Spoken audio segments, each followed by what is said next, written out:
Now, tonight, our discussion will be twofold. One, we're talking about the impact of road carnage on the supply chain, and two, we're talking about girl empowerment in the blue economy, that's the maritime or shipping industry. And with me to do the first discussion on road carnage and its impact on the supply chain is Alhaj Saka Dumba. Alhaj Saka Dumba, he is a fellow of the Chartered Institute of Transport, Ghana, and he is also the vice president, national vice president in charge of road transport. Good evening, Alhaj, and thank you very much indeed for obliging us tonight. Good evening. We are glad to have you. I'm grateful. I hope your mic is on.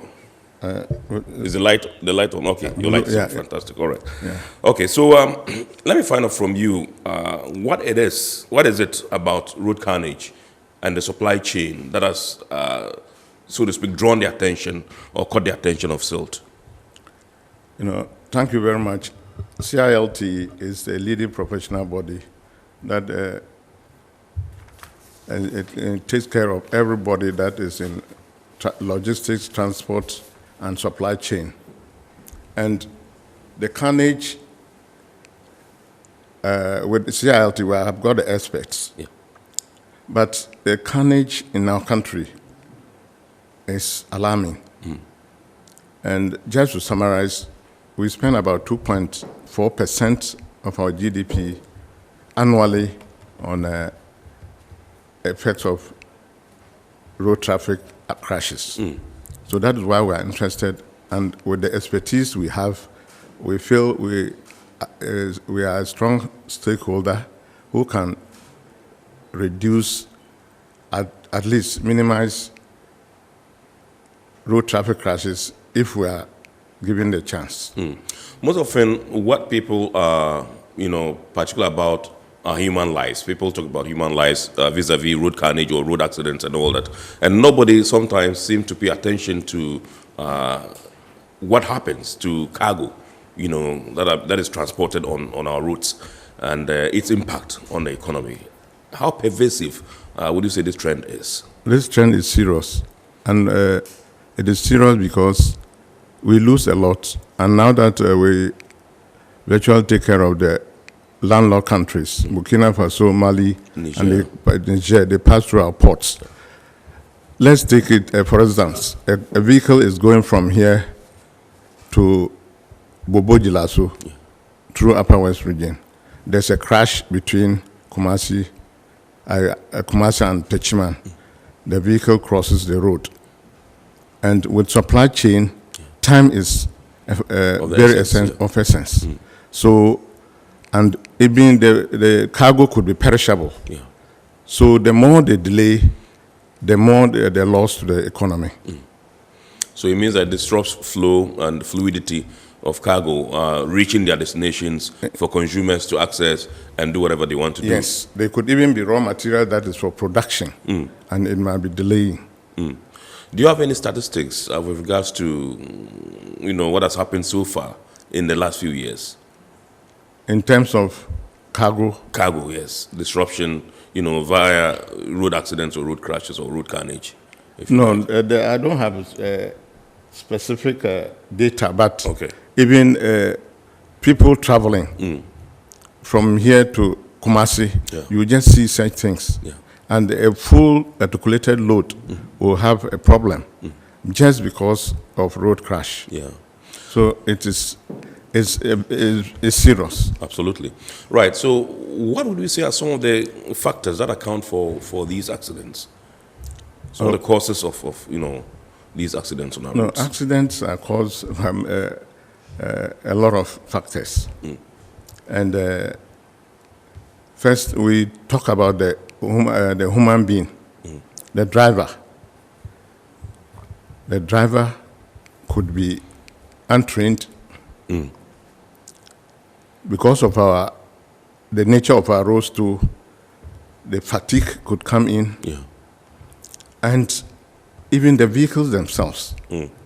In our country, not more than 15% of our vehicles are new. We bring in old vehicles. And some second-hand, third-hand, and all those things. Yes. So these are all the factors. And our roads as I said earlier, are bad. Yeah. And surprisingly, from here to Kumasi, which is our two main cities, we should have dualized them. Because most of the crashes are head-on. Is that a recommendation still would like to make to government for the dualization of these routes? Absolutely. We have done it already. We have sent, we met the Minister for Transport. So we have actually submitted a paper on these things. Yeah. And what was the response? Positive? No, I mean, he's working on it. Yes. Right. All right. So you identified The problem actually is the successive governments don't pay much attention to road transport. And transport is capital intensive. You just have to hold the bull by the horn and spend money. Yeah.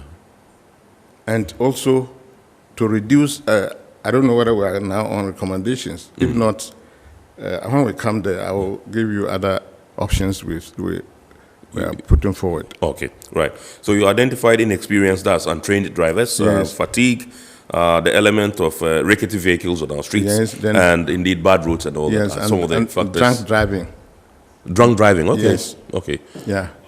But most of, now research shows that these are rather outcomes, not actually the cause. What causes the driver fatigue?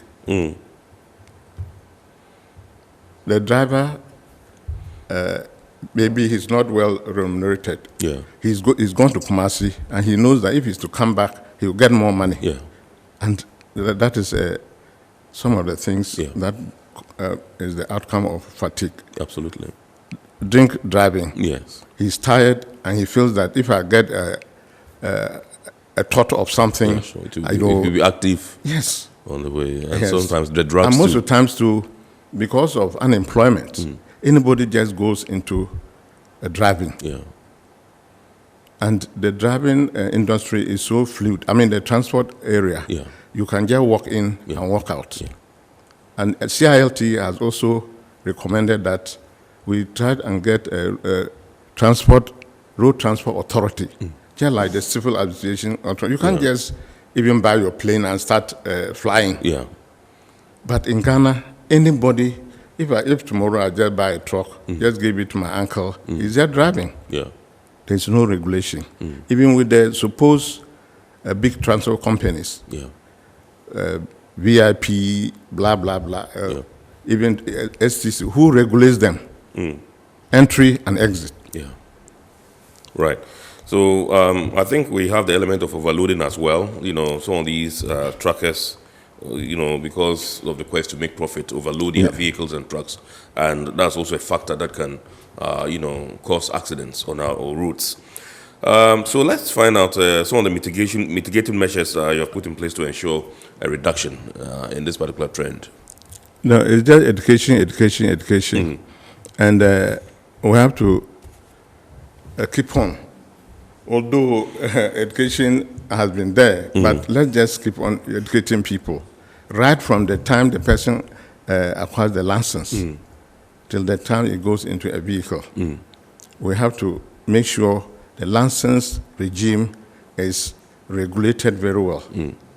So that those that are qualified to drive are actually those that are on the streets, on the roads. And those that you should also drive with the requisite license. You can use license A to drive a bus or something. But who are we checking these things? So, so if you look at the education, the enforcement, our law enforcement agencies should be up and doing. Right now, there's no good image about the Ghana police in terms of road traffic control. They just believe that the MTTD will meet you on the road, blah, blah, blah. But we are lucky we've got a new management, and we feel they should rather make sure people who go on the street to check do their work. But I'm also happy to announce that Road Safety Authority is also going to get officers to go to move with the police so that to be checking all these things. Now, yes. You were going to say something. Now, yeah, and then the engineering. Our road, at times you move a long time, no place for a car to park and rest. Yeah. So we have to look at that one as well. Yeah, I know. I think the police, or I read somewhere online about the determination of the police to perhaps ensure that they enforce this practice where two drivers would be in a bus, long distance journeys. We have two drivers, so that when one is fatigued and fagged out and tired, the other can take over. I think that if they are able to follow through with this plan, perhaps it will be one of the catalysts that can, solve this problem. Don't you think? Yes, it's another way, but for example, you are going to a place like Bolgawa, the road is bad. Yeah. Normally, you take about 12, 11 hours. But now you can take over 16 hours. So the two drivers it's just that they should break after every 4 hours. Yeah. They should rest. Right. But you see why the nature of the road can affect these things. When you rest because of the bad road, immediately you get a very smooth road. Even if it's 10 kilometers, you try to speed to cover up, and that is where these things happen. So as you said, it is also another way, and I think Road Safety Authority has already put that in place, so that, and I'm sure by now they are doing that, like the VIP that travel to the north. All right. Yeah. I think that with road carnage and impact on supply chain, if we had very good rail network system in Ghana, most of the goods would be going by rail. Yeah, that is recommendations outside. That is excellent. Rail can do a lot. I mean, you've been traveling to see how rail carry a lot of things, and at faster as well. Yeah. They are also faster, so that the time will be minimized. And I'm also, as CILT, we are also recommending that we make use of our water bodies. Right. For example, if you from Pram Pram to Tema, if there's boats, early morning, they move to Tema. You will see that people in Winneba will just go to by the sea, park their vehicles, join those in Nyanyano, those some of us at Aplako, instead of all of us taking one route. And even our inland waters, from Akosombo to Bipe, we could use it better. Right.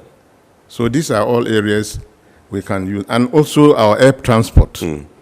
I don't know, we should encourage government to use the airports or airstrips that are working. I know who is working, why is working. If you do that, if 30 people are to join the plane to Wa, it means that you are removing 30 vehicles from the road, which means that there's likely to be less crashes. Absolutely.